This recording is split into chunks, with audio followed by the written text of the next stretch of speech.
On the afternoon of Sunday, April 23, 2017, 20-year-old Haley Rathgaber walked across the busy dining room of the Texas Roadhouse restaurant in Evansville, Indiana, carrying 2 plates of hot food from the kitchen.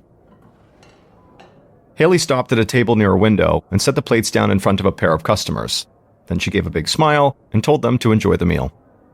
But as Haley walked back towards the kitchen, she happened to glance up at the clock on the wall, and when she saw the time, her smile totally disappeared and she felt this jolt of anxiety. Haley knew in a little under an hour, her shift would be over, and she would no longer have work to take her mind off this insane secret that she was keeping from almost everybody she knew. Earlier that month, one of Haley's best friends, a young woman named Jordan Hughes, had lost her 10-month-old baby in a devastating accident. Jordan's boyfriend, who was not the baby's father but was helping take care of him, had been home alone with the baby. He'd strapped the baby into a car seat and started walking down the stairs in the house when he suddenly tripped over a diaper bag, and he and the baby both went tumbling down the steps, which ultimately resulted in the child's death. Or at least, that's what he had told his girlfriend Jordan and the police. Jordan had gotten the news quickly about her child and rushed to the hospital, hoping her baby would survive. And she told Haley everything that had happened and asked Haley to go to her house to pick up some things for her and bring them back to the hospital. But when Haley got to Jordan's house, she quickly realized that the story Jordan's boyfriend had told them didn't make any sense. The diaper bag that the boyfriend had supposedly tripped over was neatly placed on the couch, and it looked like it had never even been used, let alone tripped over in this dramatic fashion that the boyfriend had described. Haley had also noticed there was no scuff marks on the stairs or the nearby wall. Nothing anywhere inside the house appeared to be damaged or in disorder, and practically everything she saw seemed to contradict the boyfriend's story. And so by the time Haley had left Jordan's house, she was convinced that Jordan's boyfriend, a guy named Thaddeus Rice, was lying. And when the baby had eventually died at the hospital, Haley felt almost positive that Thaddeus had something to do with the baby's death. Back in the busy restaurant, Haley grabbed more food from the kitchen and delivered it to one of her tables. For some reason, whenever she was helping customers or talking to her close friends she worked with, a small group that called themselves the Roadies, she could totally block out everything she'd seen in Jordan's house. The second she closed out her final table, Haley felt like she might have a panic attack right there in the middle of the restaurant. Haley took a seat at the restaurant bar and tried to catch her breath. She removed her work apron and then reached inside the front pouch of the apron and pulled out a thick wad of cash, her tip money for the night. She slipped the cash into her jeans pocket and just kept taking deep breaths, trying as hard as she could to calm herself down. Haley suddenly felt a hand on her back, and she turned and saw her friend and coworker, Ainsley Bowles, take the seat next to her. Haley had only shared the secret with 2 people, her mother and Ainsley. And while Haley's mother had told her to go talk to the police immediately about Thaddeus, Ainsley understood why Haley still had not done that, because Ainsley and Haley were both afraid of Thaddeus. He was their friend's boyfriend, so they'd always tried to get along with him, but they knew Thaddeus had a criminal record and had been involved in at least one rape case. Ainsley asked Haley how she was holding up, but before Haley could answer, another member of the roadie crew, Jake Allen, walked up to the bar and announced that he was hosting a small hangout after he got off work, and if anybody wanted to come over and have drinks, they were welcome. He said so far, their friend and fellow roadie, Isaiah, would be there, but he was hoping more people would come. Haley thought about it for a second. Now, she loved hanging out with Jake and Isaiah and the rest of the roadie's crew, and specifically with Jake and Isaiah, she would typically confide in both of them about everything, like she did with Ainsley. But right now, she just didn't want to tell these guys what was going on with her, because Jake and Isaiah could be very protective of Haley and Ainsley, and she didn't want them doing anything stupid or drastic once they learned about her theory around Thaddeus and the baby. Also, Haley and Ainsley had a big exam in one of their college classes the following morning. And so ultimately, Haley and Ainsley thanked Jake for the offer, but said they would both have to pass this time. Jake said he totally understood, but if either of them changed their minds, they knew how to reach him. Jake returned to work, and Haley and Ainsley stayed at the bar. And at some point, in a voice barely above a whisper, Ainsley asked Haley if she was going to finally tell Thaddeus' girlfriend, or the cops, about her suspicions. Haley looked down and said she still had no clue. Every time she thought about it, she got so scared about what Thaddeus might do to her.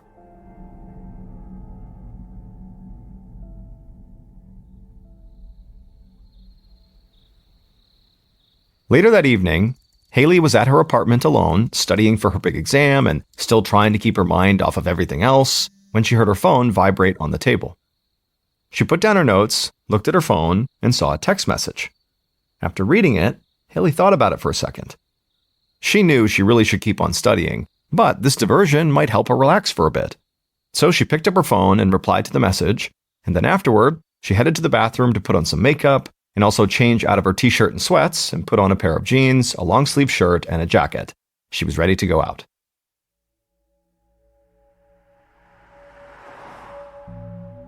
The next morning, so April 24th, a woman was driving her daughter to school along the route she always took. She knew this route so well, in fact, that sometimes she found herself zoning out completely while driving it, almost like she was on autopilot. But on this morning, as she approached the soccer field that stood out from the endless grassy overgrowth that surrounded the area, something caught this woman's attention. At first, she couldn't make out what she was seeing. All she could tell was that there was something strange in the soccer field's gravel parking lot. And then, as she continued down the road and got a little bit closer and realized what she was seeing, the woman slammed on the brakes and told her daughter to wait in the car. The woman got out of her car and ran over to the soccer parking lot, hoping maybe her eyes had just played a trick on her and she hadn't really seen what she thought she saw. But when she got closer, she knew she had been right. She grabbed her phone and called 911.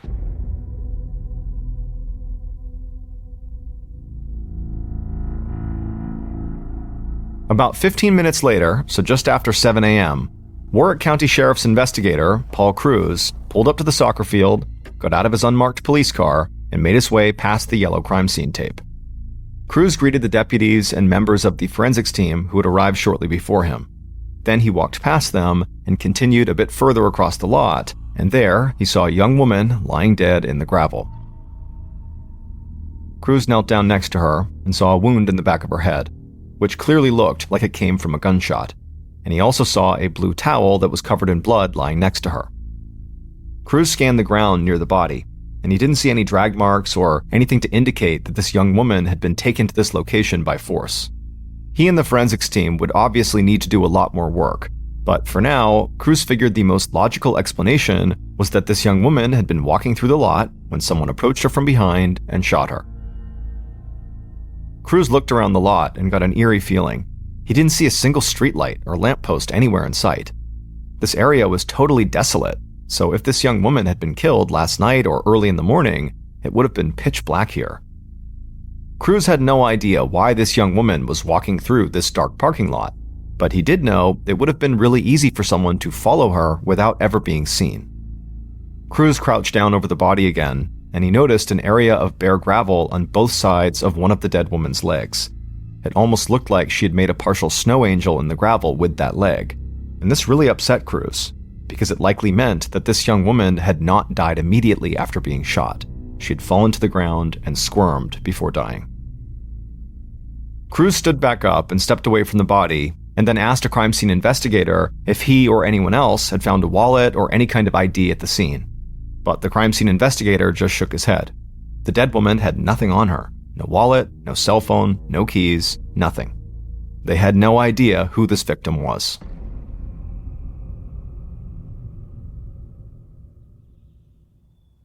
Later that morning, about 15 miles away from that soccer field, Haley's mother, Heather Collins, poured herself a mug of coffee, sat down on her front porch, and opened up her laptop.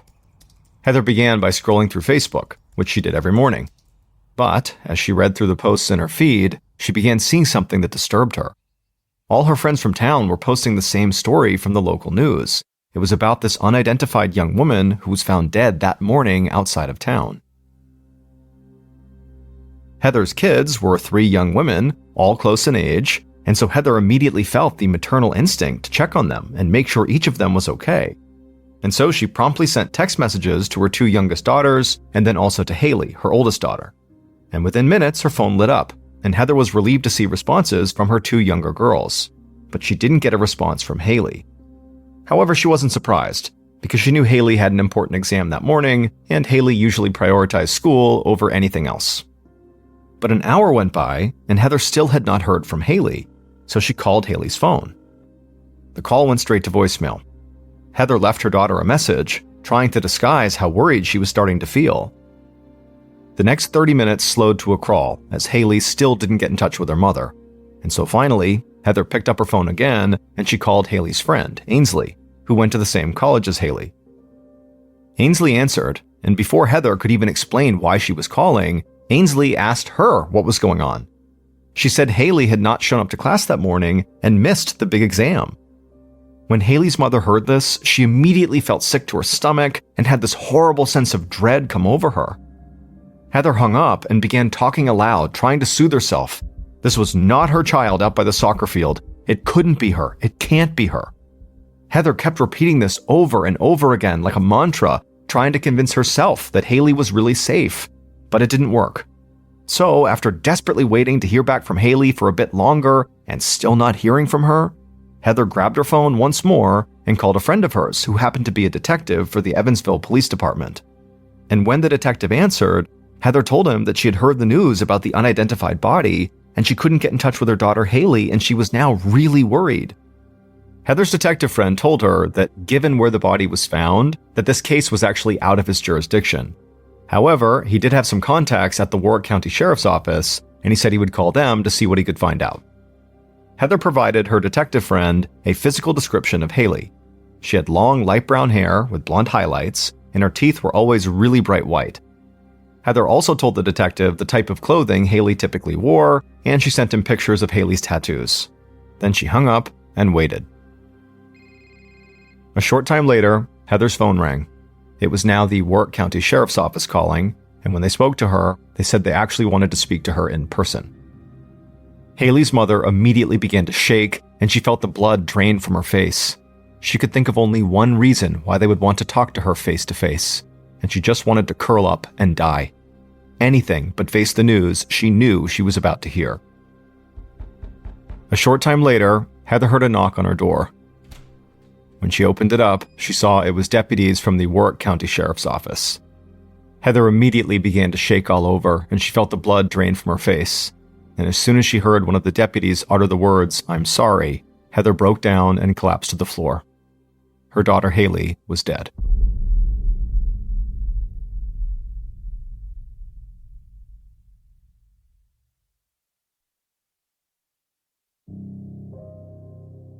Later that afternoon, investigator Cruz walked away from the crime scene at the soccer field, got into his car, and began driving across town.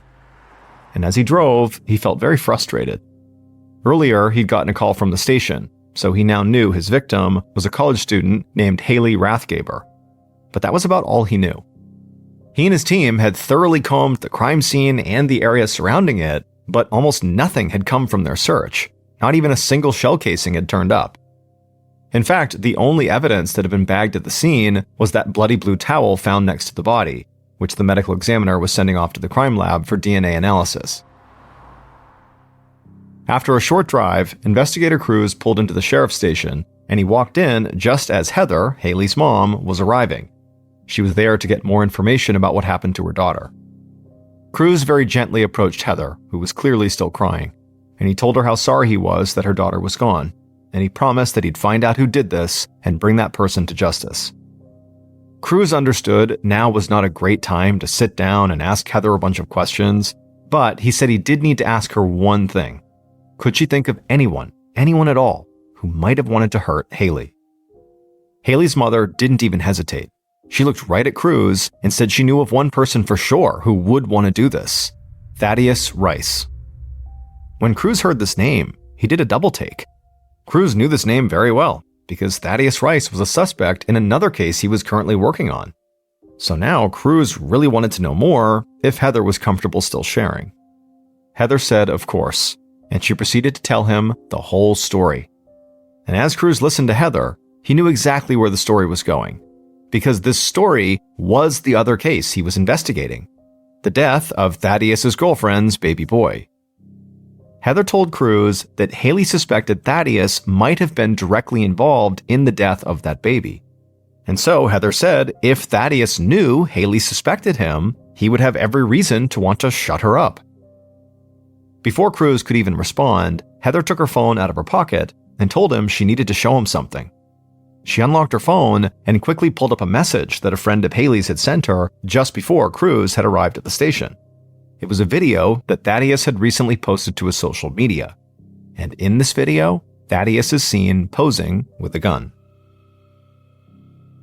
Immediately after seeing this video, Cruz thanked Heather for the information, and he turned around, got back into his car, and drove to Thaddeus's workplace. And when he got there, Thaddeus happened to be outside on a break. However, the second Cruz stepped out of his car, Thaddeus waved him away dismissively and said he had nothing to say to him. Cruz made it clear to Thaddeus that he was not there to talk about the dead baby. Instead, he was there to talk about Haley. Thaddeus just stared back at Cruz, and Cruz honestly couldn't tell if Thaddeus was confused or scared. Finally, though, Thaddeus said he wouldn't talk to cops without an attorney, and then he turned and walked away. Cruz knew he could go after Thaddeus, but he also knew it wouldn't make a difference. Thaddeus was not about to talk to him. Thaddeus had been involved in enough criminal cases to understand his rights. But even without having a long conversation with him, Thaddeus's reaction to hearing Haley's name had just made him seem a whole lot more suspicious.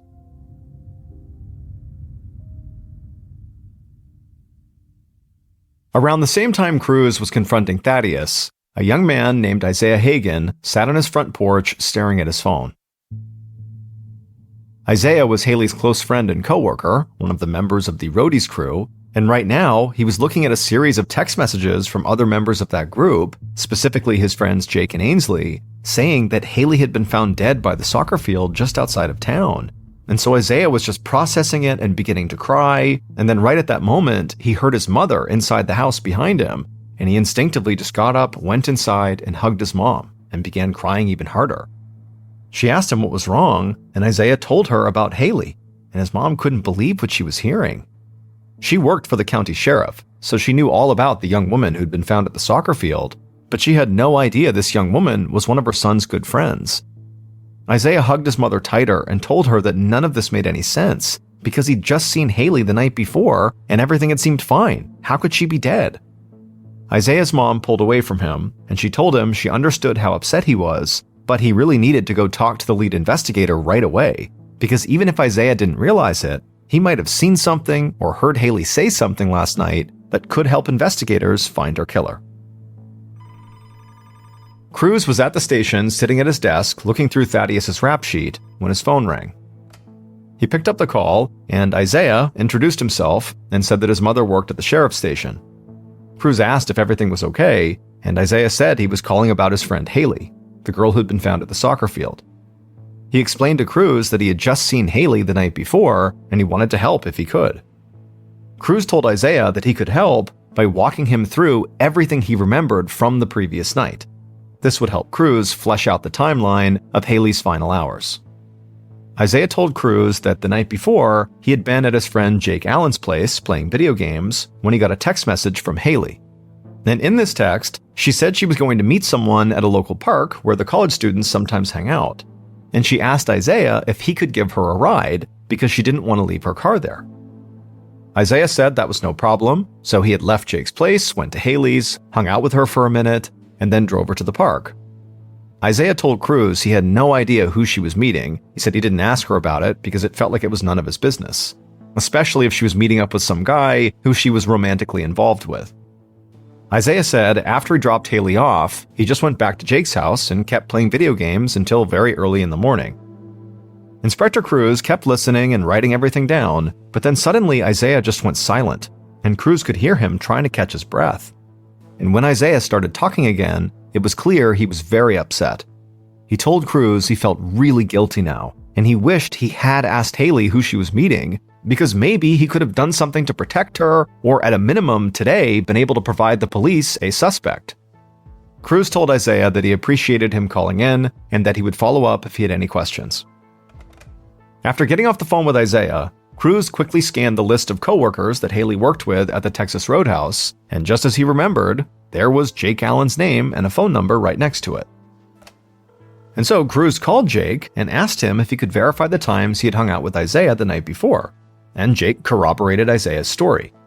But while speaking to Jake, investigator Cruz looked up Jake's address, and he saw that Jake lived very close to the park where Isaiah said he'd dropped Haley off, and that park was only a few miles from the soccer field where Haley was found dead.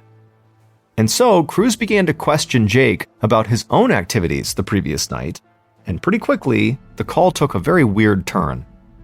Now, Cruz considered all of Haley's friends and coworkers to be possible suspects, but he really thought this call might just be a chance to cross Jake off his list.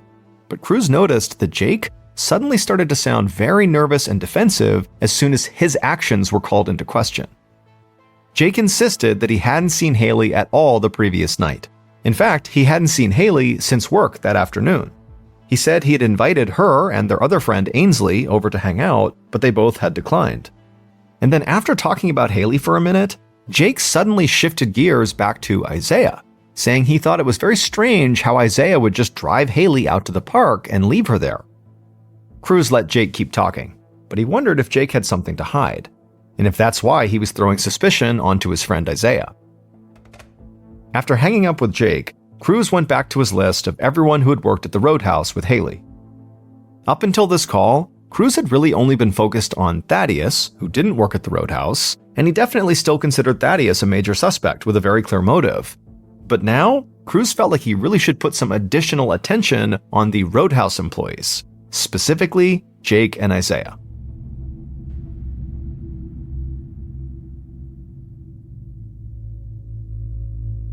On the evening of April 26th, so 2 days after Haley's body had been found, Cruz and a couple of members from his team arrived at Jake's apartment. Cruz knocked on the door, and Jake's roommate answered. Cruz introduced himself and asked to speak to Jake. The young man turned and shouted for Jake, looking a little freaked out that a bunch of cops had just shown up at his door, and then the roommate walked away. A few seconds later, Jake approached the door, wearing a dress shirt with an untied tie hanging on the collar. Cruz said he was the detective who had talked to Jake on the phone, and he needed to ask him a few more questions. Jake said he understood, but he was getting ready to leave for a candlelight vigil some friends and family were having for Haley. This made Cruz pause for a second. His investigation wasn't even 2 days old, and he'd been going pretty much non-stop since it started, and he'd almost overlooked how young Haley was, and how many people her death must have affected. Still, Cruz needed some answers. He told Jake he would do his best not to keep him too long, but he needed Jake to go through everything he had done after he'd seen Haley at work on the day she died. And just like Jake had said to Cruz on the phone, he said after work he had gone home and met up with Isaiah to play video games. It was basically the same story. However, during this in-person exchange, Jake also said something about Isaiah that really stood out to Cruz and made him look at the case very differently. Cruz took notes on everything Jake told him, asked a few follow-up questions, and then he and his team left so Jake could get ready for the vigil. That night, a huge group of Haley's friends and family gathered by the soccer field where Haley had been found. The candles they lit cast a glow over the otherwise pitch-black parking lot. They laid down flowers, shared some of their favorite memories, and just talked about how much Haley had meant to all of them. Her closest friends from work left Haley's name tag and her Roadhouse cap and sweatshirt right next to a big handmade sign that simply said, "We love and miss you. Love, your roadies." On April 27th, the day after the vigil, Inspector Cruz received word from the crime lab that the results had come in on the bloody blue towel that had been found next to Haley's body. Only one DNA profile was found on the towel, and much to Cruz's disappointment, it was Haley's. Cruz had hoped he would catch a break and that these results would lead him right to the killer. But now that he knew that was not going to happen, he methodically went through his list of Haley's friends and coworkers another time. Thaddeus, who remained one of Cruz's primary suspects, still refused to say anything without a lawyer. But almost everyone else who had known Haley was willing to help and tell Cruz whatever they could. And the more Cruz spoke to Haley's friends, the more convinced he became that he was much closer to solving this case than he had initially thought. Because a lot of Haley's friends said things that pointed him in the same direction. So Cruz came up with an idea of how he might be able to track Haley's movements before she got to the soccer field where she was ultimately found. He got in his car, headed to Haley's neighborhood, and just started knocking on the door of every house or apartment complex he saw that had a security camera or a doorbell with a video camera. He asked anyone who answered if he could have the footage from their cameras to help him solve a crime. And everyone he spoke to said he absolutely could. And so after Cruz collected all of that footage from Haley's neighborhood, he did the same exact thing in Thaddeus's girlfriend's neighborhood, which is where Thaddeus spent most of his time. Over the next couple of days, Cruz sat at the station and sifted through hours upon hours of security footage that he had collected. The experience began to remind Cruz of the old cliche about watching paint dry, and at times, Cruz felt he'd much rather be looking at a freshly painted wall than at endless grainy footage of houses and apartment buildings in suburban Indiana. Cruz kept fighting off sleep and tried to keep his eyes glued on the footage as hours passed by without anything eventful happening, until he hit pay dirt. For a second, Cruz wasn't even really sure he was seeing what he thought he was seeing. After all, watching this footage for so long had basically sent him into a daze, so he rewound the footage and watched it again, and this time he was sure he did see something that would help him close the case and bring Haley's murderer to justice. Cruz watched more footage to make sure he wasn't missing something. He also worked with his team to collect cell phone data, and he carried out a few more interviews just to be certain he was on the right track. And on April 29th, just 5 days after Haley's body was found, Inspector Cruz knew he had found Haley's killer. He arrested them, and after that, he discovered exactly what had happened to Haley on the night she died.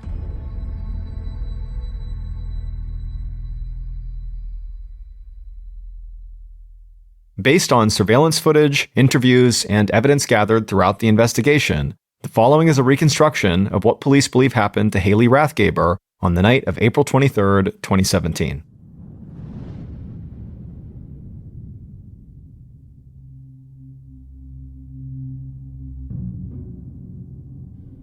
Around 10:30 p.m. that night, the killer fished a 9mm handgun out of the closet and then left to go meet up with Haley. Haley got into the killer's car, and the killer began driving her to the soccer field just outside of town. When they got there, Haley and the killer stepped out of the car and began walking across the gravel parking lot near the field, with only the headlights of the killer's car and the flashlight on Haley's phone to light the way. As they walked, the killer let Haley walk ahead of them, and without Haley noticing, the killer silently drew their 9mm handgun, raised it up, aimed, and fired a single shot into the back of Haley's head. Haley stumbled, and the killer took several steps back and watched as she fell. Haley collapsed onto her back. The only part of her body that was working now was her left leg, which she jerked back and forth in the gravel as her brain slowly shut down.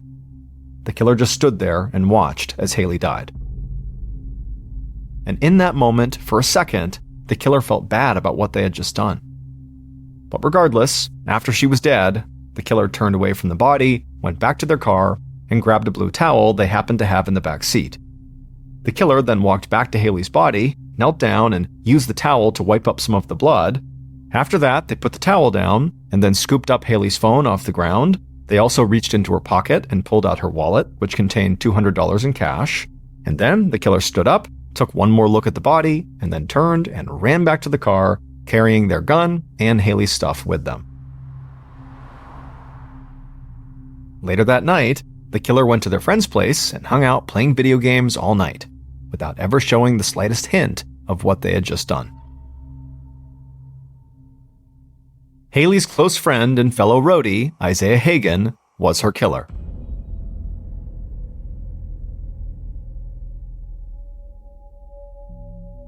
Isaiah, whose mother worked for the sheriff's department, had called Inspector Cruz and tried to make it look like he was helping the investigation. And Isaiah's call even threw some suspicion on his friend Jake for a time. However, when Cruz and his team met with Jake on the night of the candlelight vigil, Jake started talking about his friend Isaiah. He hated to admit it because the two young men had been really close for years, but Jake said Isaiah had been acting really strange lately, and this was because Isaiah had run into some serious money problems. It turned out that leading up to the murder, Isaiah had borrowed hundreds of dollars from his father and from Haley. While Haley had not confronted Isaiah about the money he owed her, Isaiah's father wanted to get paid back. So Isaiah decided to take the money he owed his dad from Haley. On the night of the murder, Isaiah was the one who texted Haley while she was studying and asked her if they could hang out because he really wanted to talk to her. And Haley decided she needed a break from studying and from everything else that was going on in her life, so she said yes. Isaiah picked Haley up, but he never drove her to the park to meet someone else like he had told police. Instead, he drove right to the soccer field, and shortly after getting out of the car, he shot and killed her. It's not clear if Isaiah first tried to just ask Haley for the money and, maybe she refused to give him money and that's what led to the murder, or if Isaiah simply picked Haley up with every intention of murdering her for the money. Either way, it resulted in Haley's death and Isaiah stealing the $200 out of her wallet. In the morning following the murder, right before sunrise, Isaiah drove around town, getting rid of his gun and Haley's belongings, and then he went back to his house and left the $200 from her wallet on the kitchen counter for his dad. After speaking to Jake in person, Cruz really began to suspect that Isaiah was the killer. But he still could not just write off Thaddeus, a man who had a criminal history, had potentially harmed or even killed a baby, and who Haley had been afraid of before she died. So Cruz collected cell phone data for Haley and also for both Isaiah and Thaddeus, and he also studied all the surveillance footage he had collected. Isaiah and Haley's cell phone data showed that they had at least been near the same locations, including the soccer field, at the same time on the night of the murder. And the surveillance footage showed Isaiah pulling up to Haley's place not too long before she was killed. The footage also showed that Thaddeus had been at his girlfriend's house at the time of the murder and throughout the entire night. And so even though the murder weapon was not recovered, Cruz felt confident he'd cracked the case and he arrested Isaiah. Isaiah insisted he would never hurt Haley and that he was innocent, but during his trial, his mother was put on the witness stand and she testified that Isaiah had privately admitted to her that he'd been the one who shot Haley. He had told his mother it was an accident, but the evidence in the case did not support that. It took the jury only 4 hours to find Isaiah guilty. In early August of 2018, he was sentenced to 60 years in prison. Thaddeus, who Haley believed had played a part in the death of his girlfriend's baby, was eventually found guilty of neglect of a dependent and reckless homicide in the death of the child.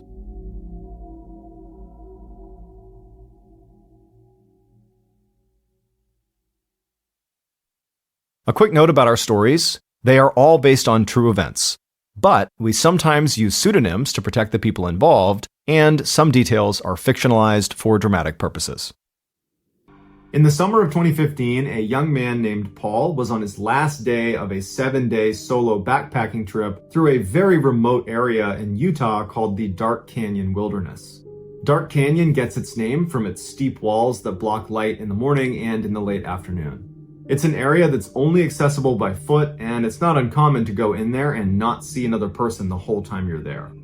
That morning, Paul got up and set off on a day hike that would take him through a very forested area up onto a plateau where he planned to camp out for the night. About a mile into the hike, he found some amazing elk antlers and he decided he wanted to keep them. So he threw them on his backpack and rested them at the top and continued on his hike. But the added 15 pounds of weight proved to be far more exhausting than he was anticipating, and very quickly he blew through all of his water. Even though he was within 1 mile of his final destination, this plateau, he decided to stop because he was so dehydrated he needed to find water.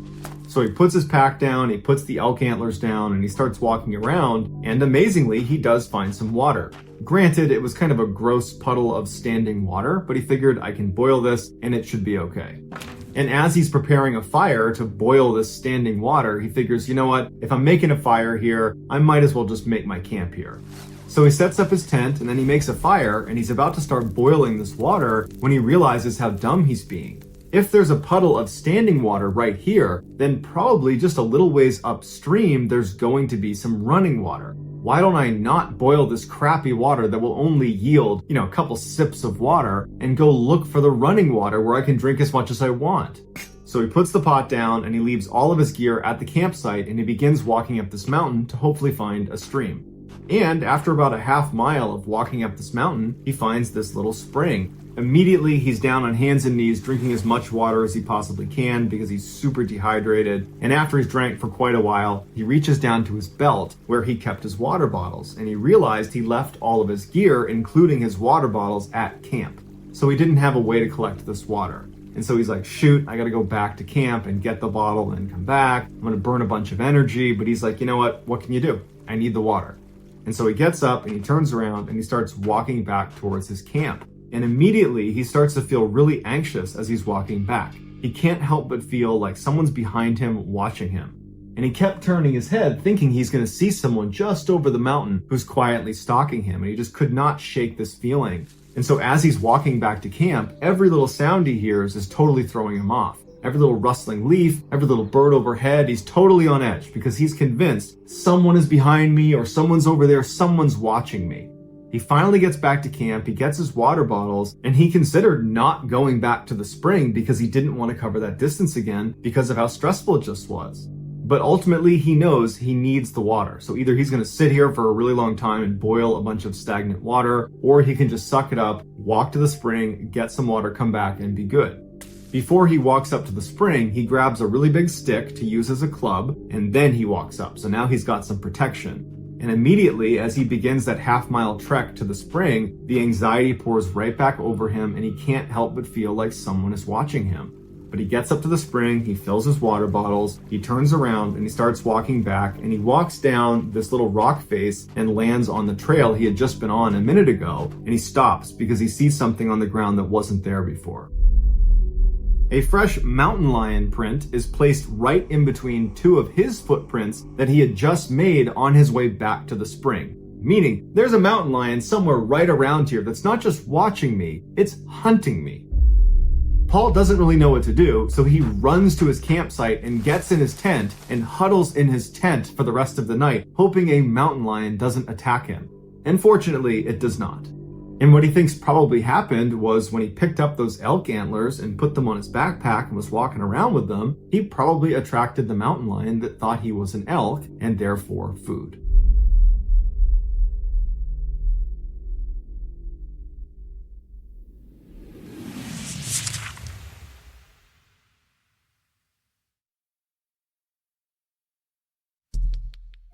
The next and final story of today's episode is called Rattlesnake Canyon.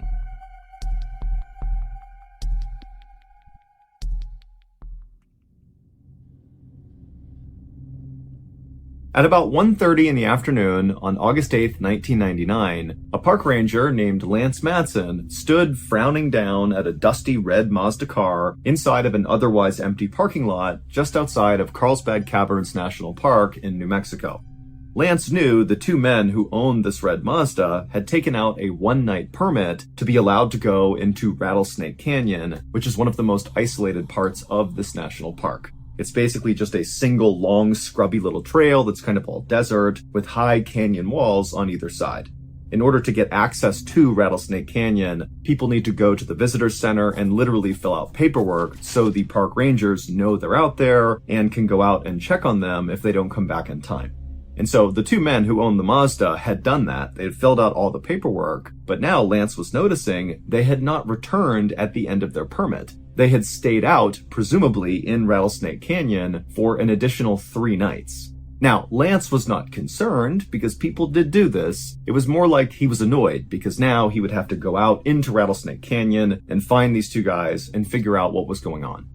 So Lance and the park volunteer that he was with began walking on the trail in the direction of Rattlesnake Canyon.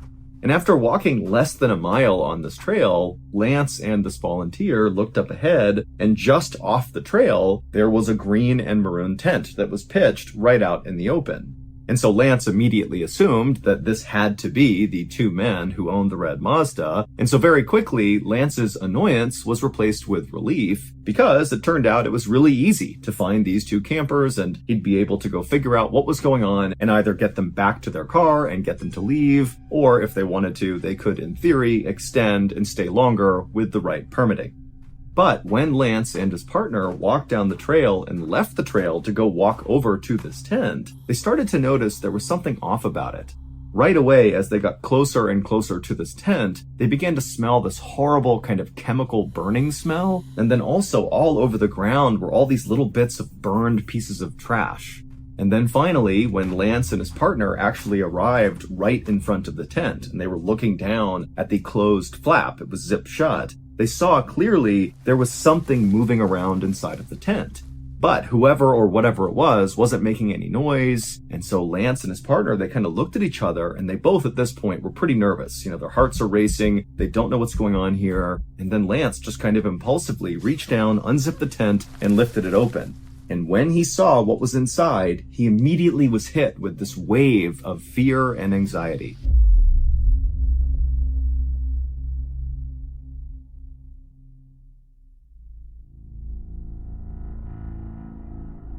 Three days earlier, on August 5th, 1999, a 26-year-old man named David Coughlin woke up in a sleeping bag inside of his green and maroon tent in Rattlesnake Canyon.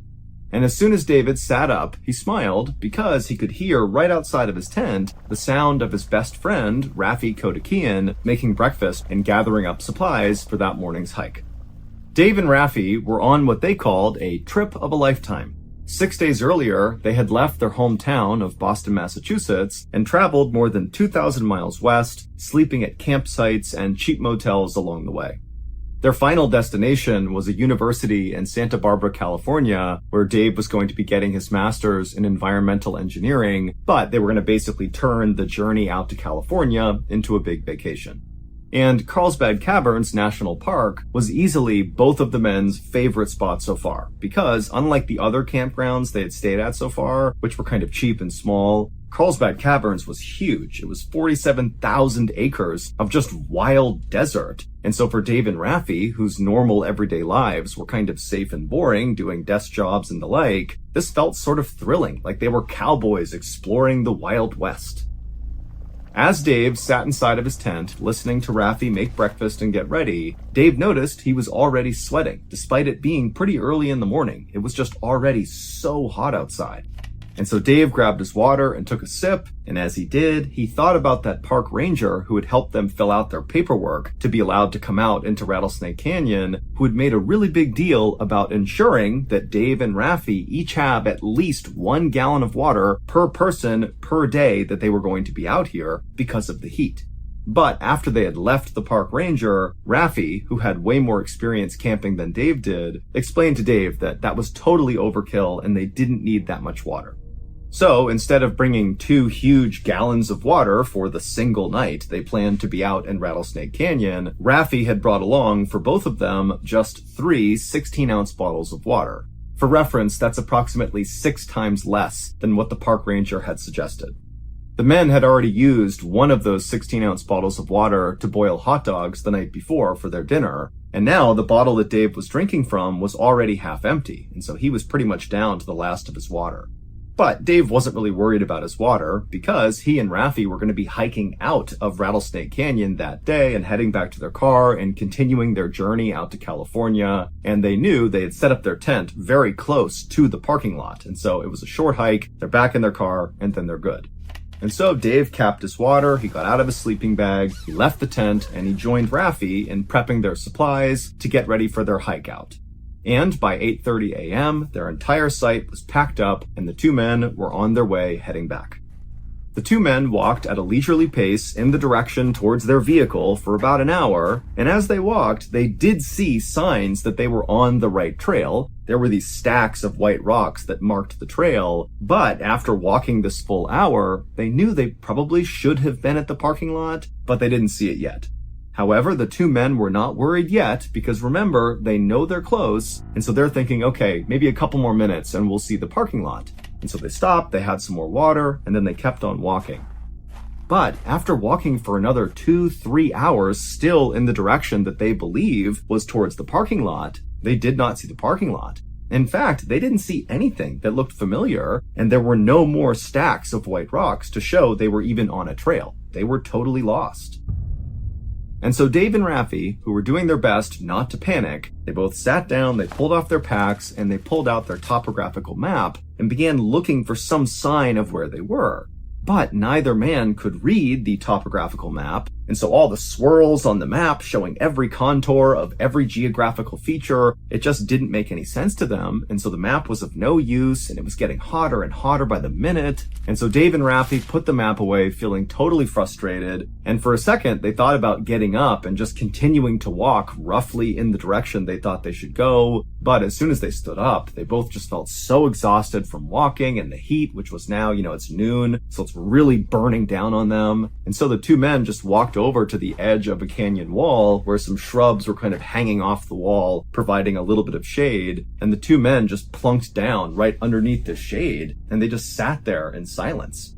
Both men knew they did not have the supplies to stay out in this canyon for much longer. They certainly didn't have enough water, which now really was starting to feel like a huge oversight. But luckily, as they're just sitting there, these huge storm clouds rolled in, and for a very short amount of time, there was this incredible downpour of rain. And so Dave and Raffi began catching the raindrops in their mouths, and they began drinking the water off of rocks and leaves. And it wasn't a lot, but it was enough to kind of boost their spirits. They got a little bit more hydration in, and they were kind of ready to deal with the problem they were facing. After the storm had gone, Dave and Raffi decided that their best move was just to continue walking and try to find this parking lot. But despite this motivation, Dave and Raffi would walk for hours and hours into the night. They would not find the parking lot, and so finally they realized they would have to stop and set up camp for another night. And so Dave and Raffi, who by now were really starting to feel scared, they found this washed out gully and they set up their green and maroon tent, but neither man could sleep. And so they just sat outside of their tent, telling each other that don't worry, the park rangers are bound to have noticed that we did not come back in time. We only had that 1-day permit. We've exceeded the limit. They're bound to come out here and find us. But in the back of both Dave and Raffi's mind, they weren't so sure that was definitely going to happen. They didn't really know how long it would take for park rangers to notice when people stayed too long. But as Dave and Raffi were speaking, they suddenly noticed far off in the distance something that looked like headlights, like on a car. And it was moving across the horizon. And both Dave and Raffi thought, wait a minute, that's got to be a road right there. All we have to do is go to that road and we're saved. We don't need the park rangers to come rescue us. And so suddenly Dave and Raffi were filled with hope, and they forgot about how thirsty and hungry they were, and they just crawled into their beds and they fell asleep almost immediately because all they wanted to do was get to the next morning where there'd be daylight so they could hike out and get to that road and get back home.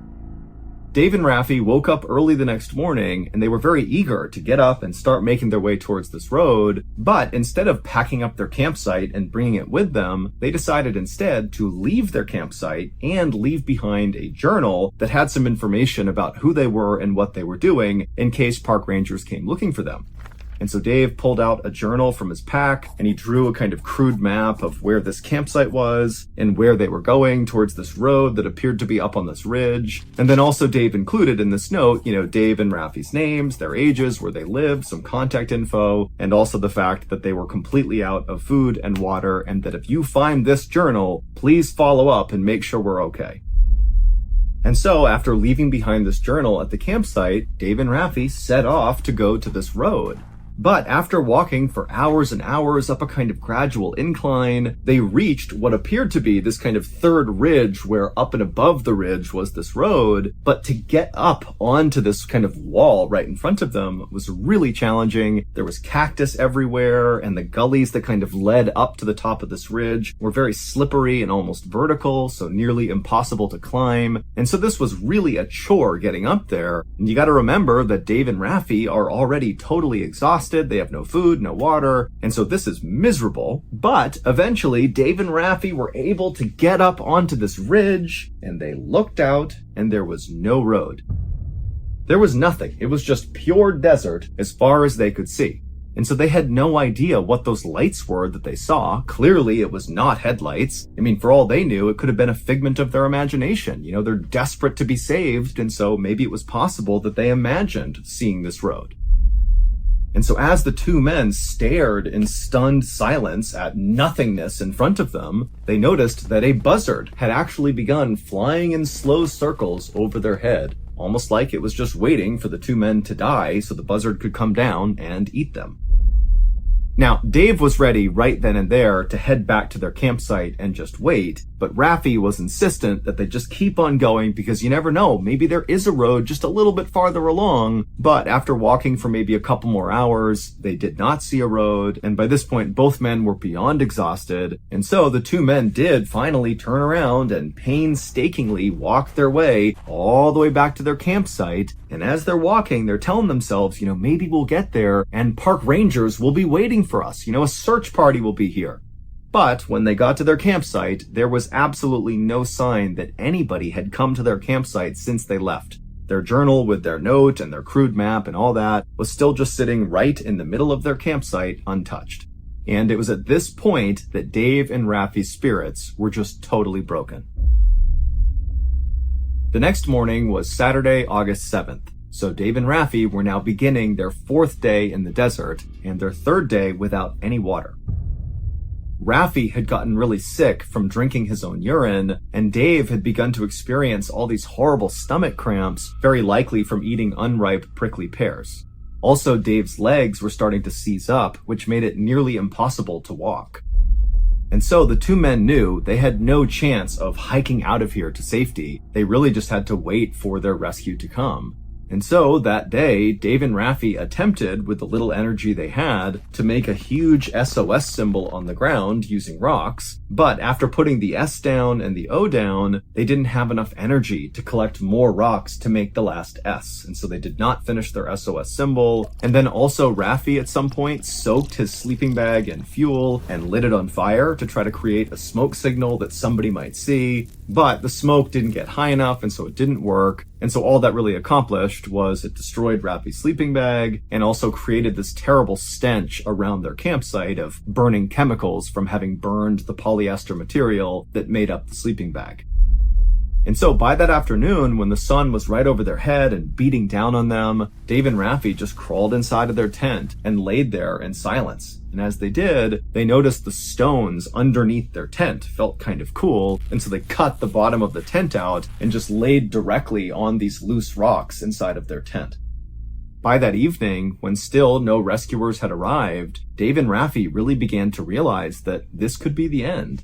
And so Dave, he grabbed that notebook where they had drawn that crude map of where the lights and the road had been, and he flipped a page, and then he wrote a note to his girlfriend, basically saying goodbye, because he knew he was probably going to die. And then Raffi, he took the journal, and he did something similar, but also included that, he would not allow the buzzards to get them, that they would at least ensure their bodies were intact for their families to find.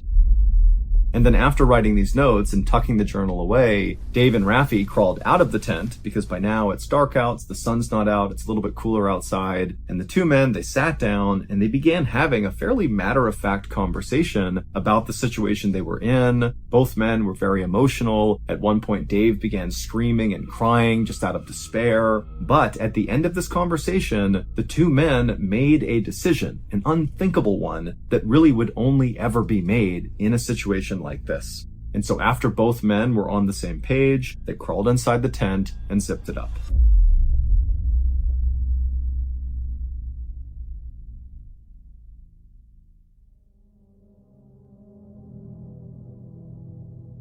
It was the next morning, August 8th, 1999, when that park ranger and his volunteer that was with him had walked along the trail towards Rattlesnake Canyon and discovered Dave and Raffi's ransacked campsite. And they had walked up and they had seen all the burned materials nearby, which was Raffi's sleeping bag and other bits of trash they had tried to burn. And then they had gone to the front of the tent and Lance had opened it up. And when he looked inside, he saw Raffi, who was alive. He was laying on his side and he was only wearing these filthy green shorts. And he just looked totally emaciated and terrible and haggard. I mean, the guy really looked like he was on death's door. Then Raffi, when he saw Lance looking in, he just said, "Please tell me you have some water." And Lance did have some water. He gave it to him. And then Lance, knowing that Raffi was with another person, Dave, he said, "Hey, where is the guy you were with?" And Raffi, as he's drinking the water, just kind of casually pointed out of the tent somewhere off behind where Lance and his partner was. And so Lance and his partner, they turned around and they didn't see anybody. They were just kind of looking off towards the canyon wall and there was nothing there. And so Lance turned around again and he said, "Are you sure he's over there?" And Raffi, without any expression on his face, just continued to point and said, "Yes, he's right over there." And so Lance, he got up, he turned around, and he began walking towards this canyon wall. But before he got there, he nearly tripped over this arrangement of rocks on the ground. And when he looked down at them, he knew someone clearly had arranged these rocks in a particular way. And so, with a growing sense of dread, Lance reached down and he moved aside one of these rocks. And underneath it, he saw Dave's face. It would turn out, the night before, when Raffi and Dave had crawled outside of their tent and began having that very intense conversation, what they were talking about is, what do? We know we're going to die. No one's going to reach us before we die of starvation, or we die of dehydration, or maybe some animal is going to come attack us and kill us. Like, we don't have any hope. And so as they were sitting there, Dave actually pulled out his pocket knife and attempted to cut his wrists, but he couldn't cut deep enough to actually kill himself. And so Dave said to Raffi, "You're going to have to kill me. And then after that, you're going to have to kill yourself." And Raffi had agreed.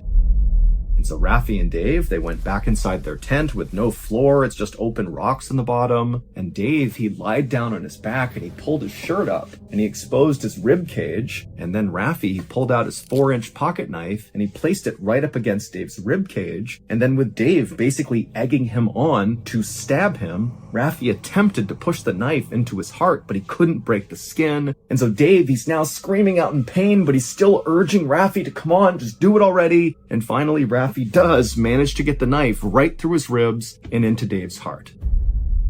Dave did not die right away, but Raffi covered his mouth and continued to push that knife in until he did die. And then once Dave was dead, Raffi used the little bit of energy he had to drag his body away from the tent, where he buried him under those rocks. And then Raffi, who now has no energy left, just crawled back to his tent and laid down on those loose rocks inside of his tent and waited to die. But just a few hours later, on the morning of August 8th, Lance the park ranger, along with his volunteer, had come down and discovered Raffi before he had died. Little did Dave and Raffi know, this campsite where they had been for the past few days was just a 15 or 20-minute walk from their car.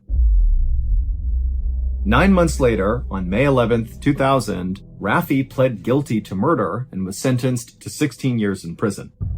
However, Raffi insisted throughout the trial that the reason he killed Dave was because Dave asked him to. It effectively was a mercy killing, and that Raffi intended afterwards to die himself. This was murder-suicide. And Dave's family believed Raffi, and so did another judge. And so ultimately, Raffi would only serve 16 months in prison before he would be released.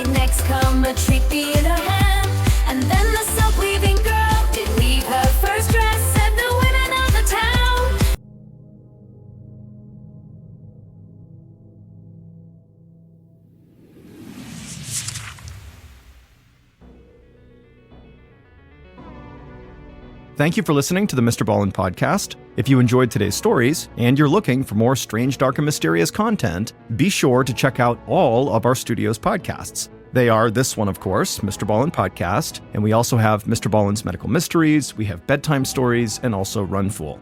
To find those other podcasts, all you have to do is search for Ballen Studios wherever you listen to your podcasts. To watch hundreds more stories just like the ones you heard today, head over to our YouTube channel, which is just called Mr. Ballen. So that's going to do